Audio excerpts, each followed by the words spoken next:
क्या bye on dip करना है एसबीआई में? आज के दिन में अगर जैसे एक टॉप पिक की बात करें, तो आज के दिन में टॉप पिक अभी आईटी कंपनी में से ही है, वो है टीसीएस। टीसीएस में हम देख रहे हैं कि शुक्रवार के सेशन में भी एक अच्छी खासी तेजी हमें देखने मिली थी। एंड आज के दिन में भी वो कंटिन्यू रह सकती है। सो डेफिनेटली आज के दिन के लिए जो रिकमेंडेशन रहेगा वो टीसीएस में 2590 के लिए टारगेट्स के लिए, 2590 के टारगेट्स के लिए टीसीएस में बाय कर सकते हैं। एंड स्टॉप लॉस हम्म। की बात करें तो 2330, 2330 का एक स्टॉप लॉस मेंटेन कीजिए। एंड 2590 के टारगेट्स के लिए पोजिशनली टीसीएस में बाय करने की रिकमेंडेशन रहेगी।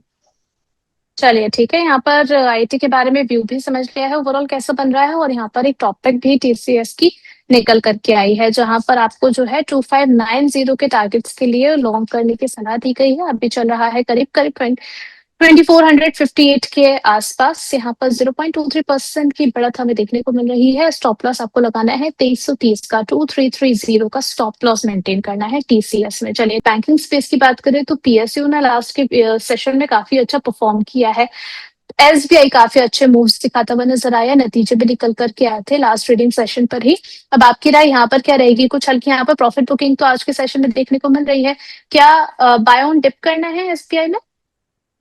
डेफिनेटली हमने लास्ट वीक देखा था, ऑलमोस्ट पीएसयू बैंक इंडेक्स 4% की रैली दिखा चुका है लास्ट वीक में। सो डेफिनेटली एक स्ट्रॉन्ग मोमेंटम में हमें बैंकिंग स्टॉक्स देखने मिले थे। हमने लास्ट टू लास्ट वीक भी डिस्कस किया था अगस्त के स्टार्टिंग में कि जैसे ही आईटी में थोड़ा बहुत कूल ऑफ देखने मिलेगा, बैंकिंग स्टॉक्स पे फोकस रख सकते हैं। उसी में कुछ खास पीएसयू पे फोकस रखने की राय थी। तो उसी तरह से हमें हम्म। प्ले आउट करते होता हुआ देखने मिला था। ओवरऑल अगर हम बात करें तो यहाँ पे अभी भी मोमेंटम स्ट्रांग रह सकता है। पीएसयू बैंक्स में अभी भी स्ट्रांग रैली देखने मिल सकती है। सो डेफिनेटली यहाँ पे एक्युमुलेशन करने की ही राय रहेगी। थोड़ा बहुत इन डिप मिलता है एसबीआई में, तो डेफिनेटली आप एक्युमुलेट कीजिए। ओवरऑल अगर बात करेंगे तो एक अच्छी खासी रैली हमने रिजल्ट के बाद देखने मिली, 1130 तक के लेवल देखने मिले। ऑलमोस्ट हम देख हम्म। रहे थे कि 1040 से लेके 1020 के लेवल से 1100 तक की एक रैली हम कंटिन्यूस अगस्त के सेशन में देख चुके हैं। सो यहाँ से थोड़ा बहुत हम्म। वेट कीजिए, थोड़ा डिप का वेट कीजिए, एंड फिर अक्यूमुलेट कीजिए। ओवरऑल व्यू पीएसयू बैंक के लिए स्ट्रांग ही बन रहा है। अगर टीसीएस सॉरी एसबीआई में वापस है 1050 या 1060 के आसपास मिले तो वहां पे अक्यूमुलेट कीजिए। एंड पोजिशनली लॉन्ग साइड की पोजीशन होल्ड रखिए। यही राय रहेगी पीएसयू बैंक के लिए। चलिए पीएसयू बैंक्स के लिए एसबीआई स्पेसिफिक आपको राय मिल गई है, जहां पर 180 और 50 के आसपास, 1080 1050 के आसपास एक्यूमुलेट करने की आपको सलाह दी गई। इसके अलावा सर बैंकिंग स्पेस में कोई और ऐसा नाम जो कि आपके लिस्ट में शामिल है, आप अपने रडार पर रखें? सो डेफिनेटली बैंकिंग स्पेस में से दूसरा अगर टॉपिक लॉन्ग टर्म के पॉइंट ऑफ व्यू से देखना रहेगा वो है एचडीएफसी बैंक। एचडीएफसी बैंक में हम्म। हम देख चुके हैं कि अच्छे खासे लोस के आसपास ही हमें ट्रेड होता हुआ देखने मिल रहा है। 690 का एक स्टॉप लॉस मेंटेन कीजिए। एंड एसबीआई एचडीएफसी बैंक में लॉन्ग टर्म के लिए बाय कर सकते हैं 690 के स्टॉप लॉस के साथ। हमें पहले 800 एंड देन 850 तक के लेवल्स भी देखने मिलेंगे आने वाले 6 से 8 महीने के लिए। तो डेफिनेटली एचडीएफसी बैंक में लॉन्ग टर्म के पॉइंट ऑफ व्यू से एक्युमुलेशन करने की ही राय रहेगी। अच्छे खासे वैल्यूएशन पे अभी हमें स्टॉक मिल रहा है। इंडिया के दिग्गज प्राइवेट कंपनी बैंक है। सो डेफिनेटली यहाँ पे एक्युमुलेट करने की ही राय रहेगी long term point of view से।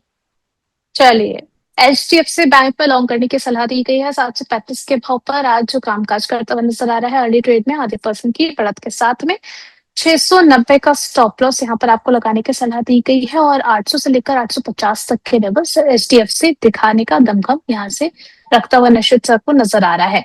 अब आगे बढ़ लेते हैं एफएमसीजी सेक्टर को लेकर के आज एक बड़ा अपडेट निकल करके आया है। एफएमसीजी कंपनियों के प्रोडक्ट आने वाले महीनों में महंगे हो सकते हैं। सितंबर तिमाही में कई कंपनियां कीमतें बढ़ाने की तैयारी कर रही हैं, क्योंकि कमोडिटी कीमतों में बढ़ोतरी और जियो पॉलिटिकल टेंशन की वजह से उनके मार्जिन पर दबाव बढ़ रहा है। जून तिमाही में भी कई एफएमसीजी कंपनियों ने 2 से 5% तक कीमतें बढ़ाई थी। मार्जिन बचाने के लिए कंपनियां सिलेक्टिव प्राइस हाइक के साथ साथ श्रिंकफ्लेशन का भी सहारा ले सकती है, यानी कि कीमत लगभग वही रहेगी लेकिन पैकेट में प्रोडक्ट की मात्रा या वजन कम कर दिया जाएगा। भाई ब्रिटानिया ने भी संकेत दिए हैं कि दूसरी तिमाही में अपने प्रोडक्ट्स की कीमतें करीब 1.5 से 2% तक बढ़ा सकती हैं, ताकि बढ़ती लागत का असर कम किया जा सके। अब सर कई कंपनीज के जब यहाँ पर नतीजे भी निकल करके आए थे, हालांकि एचयूएल की अगर हम बात करें तो उनके कमेंट्री में भी ये बात शामिल थी कि आने वाले महीने में जो है इनके प्राइस इंक्रीज हो सकते हैं। अब इस खबर का पूरे सेक्टर पर किस तरीके से असर देख रहे हैं? सो डेफिनेटली एफएमसीजी सेक्टर की अगर हम बात करें तो हमें एक स्ट्रॉन्ग रिजल्ट्स देखने मिले थे, बट मार्जिन में कॉन्ट्रैक्शन देखने मिला था, जिस हिसाब से रॉ मटेरियल के प्राइसेस और जियो पॉलिटिकल सिचुएशंस थे। तो डेफिनेटली मार्जिन पे इम्पैक्ट हमें देखने मिला था। उसी का ही इफेक्ट अभी हम देख रहे हैं कि कंपनीज अभी प्राइसेस इंक्रीज करने में या क्वांटिटी रिड्यूस करने में, सिंप्लीफिकेशन में अभी फोकस रखेगी, क्योंकि जिस हिसाब से हम देख चुके हैं कि एक जियो पॉलिटिकल सिचुएशन का भी कंटिन्यू ही रह रहा है, एंड जो इम्पैक्ट है वो डेफिनेटली अभी थोड़े कम हुए हैं, बट वो इम्पैक्ट कंटिन्यू रहने के चांसेस है। तो इस हिसाब से ही थोड़े एफएमसीजी सेक्टर में प्राइसेस इंक्रीज का एक बेनिफिट तो रहेगा ही, कि जो रिड्यूस मार्जिन है वो वापस से बैक टू नॉर्मल मार्जिन पे, जो अर्लियर मार्जिन से उस पर फोकस रखने की राय रहेगी। अगर एफएमसीजी सेक्टर में से अगर एक टॉपिक के तरह अगर हम देखें तो वो डेफिनेटली नेस्ले रहेगा। नेस्ले में हम देख चुके हैं कि high return on equity, high capital employed ratios है, एंड स्ट्रॉन्ग फंडामेंटल बिजनेस है, एंड नेस्ले का मोनोपोली बिजनेस है। ऑलमोस्ट सभी सेगमेंट्स या सभी प्रोडक्ट्स में कंटिन्यूस स्ट्रॉन्ग डिमांड देखने मिलती है। तो फंडामेंटली स्ट्रॉन्ग कंपनी है नेस्ले, यहाँ पे लॉन्ग टर्म के पॉइंट ऑफ व्यू से एक्यूमुलेट कर सकते हैं। ओवरऑल जिस हिसाब से हमें मोमेंटम देखने मिल रहा है, सो डेफिनेटली 52 वीक हाई के आसपास ही नेस्ले इंडिया अभी फिलहाल ट्रेड कर रहा है। तो यहाँ पे डेफिनेटली थोड़ा long term point of view से स्टेबल रिटर्न्स के लिए टॉपिक की तरह नेस्ले पर फोकस रख सकते हैं।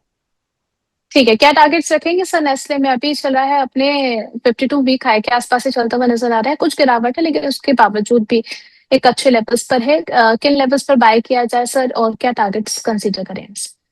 सो नेस्ले इंडिया की अगर बात करें तो करंट लेवल से ही एक्यूमुलेशन करने की राय रहेगी। ओवरऑल अगर हम हम्म। स्टॉप लॉस की बात करें तो 1400 रुपए का एक स्टॉप लॉस मेंटेन रख सकते हैं, एंड 1600 और 1700 के टारगेट्स के लिए यहाँ पे बाय करने की राय रहेगी।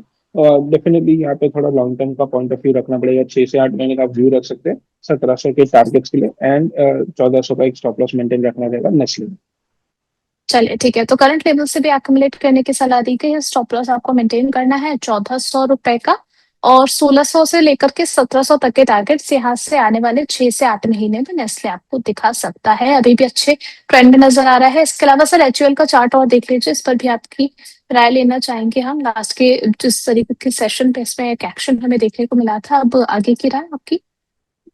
तो एचएल में अगर हम बात करें तो डेफिनेटली हमें एक वीकनेस देखने मिली थी। सभी मेजर मूविंग एवरेजेस के नीचे ही हमें अभी फिलहाल काउंटर ट्रेड करता हुआ दिखने मिला, एंड यहाँ पे थोड़ी वीकनेस एक्सटेंड भी हो सकती है, जिस हिसाब से हमें एक फ्लैट म्यूटेड रिजल्ट्स देखने मिले हैं। सो डेफिनेटली यहाँ पे अगर वीकनेस हमें एक्सटेंड होते हुए देखने मिल सकती है, तो short term point of view से अभी हम्म। फिलहाल अवॉइड करना रहेगा एचयूएल में। जैसे ही ये काउंटर हमें वापस से 2200 के लेवल्स रिक्लेम करता हुआ देखने मिलेगा, फिर यहाँ पे एक बॉटम फॉर्मेशन की कंफर्मेशन देखने मिलेगी, एंड देन यहाँ पे एक्यूमुलेशन फिर स्टार्ट कर सकते हैं। तब तक के लिए जब तक 2200 का लेवल अचीव नहीं होता तब तक के लिए अवॉइड करने की ही राय रहेगी एचयूएल में।